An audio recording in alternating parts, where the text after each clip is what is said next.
I think you're at a good spot where I think you'd be reasonable to start doing weightlifting 2 or 3 times a week or whatever you want to do.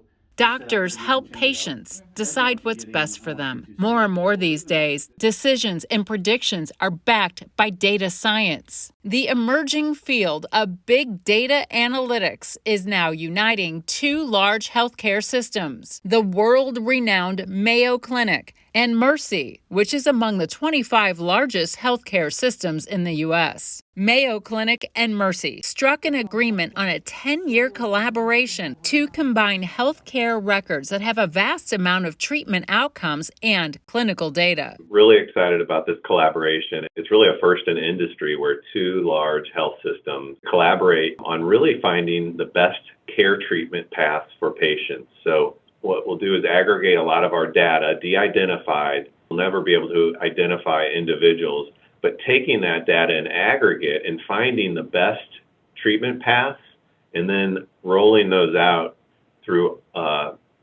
really where all Mercy is, but also throughout the country and world.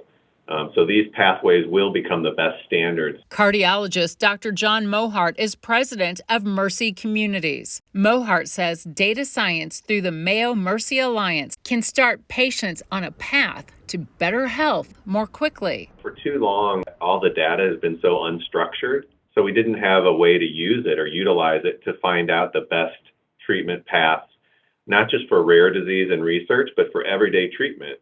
You know, as a cardiologist, as a practicing cardiologist, I may only see a rare disease 5 times in my career, but boy, wouldn't it be nice to ask hundreds and hundreds of other cardiologists how to treat this, but to know that and have it delivered real time to the provider. So what we want to do is make that reliable and proactive and predictive. That's for all medical conditions, and it's done through privacy-protected cloud-based technology using artificial intelligence and machine learning. The technology generates patterns to pinpoint disease earlier and identify best treatment options. Find out those answers over weeks instead of years. Mayo Clinic has been a leader. Mercy as well has had the longest instance of a electronic health record of anybody in the country. So we have over 500 million unique patient encounters, so a huge data set. Through the partnership, Mohart says patient care will become more personalized and proactive. It would help with COVID or any other emerging diseases that we can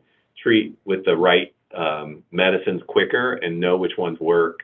There were all these anecdotal treatments that came out on COVID, and we didn't know if they worked because we didn't have data to compare it. Imagine if you had all this data and could say who does better based on this treatment or not, and have that readily available within Mercy or Mayo. He says Mercy's and Mayo's vast electronic health records cover different populations and geographic locations. We want to apply not just healthcare, but environmental factors, social determinants of health that impact people's health, and we have all that in a structured format. Together, that's our goal, is for the common good, to help patients in all the areas we serve to have better lives.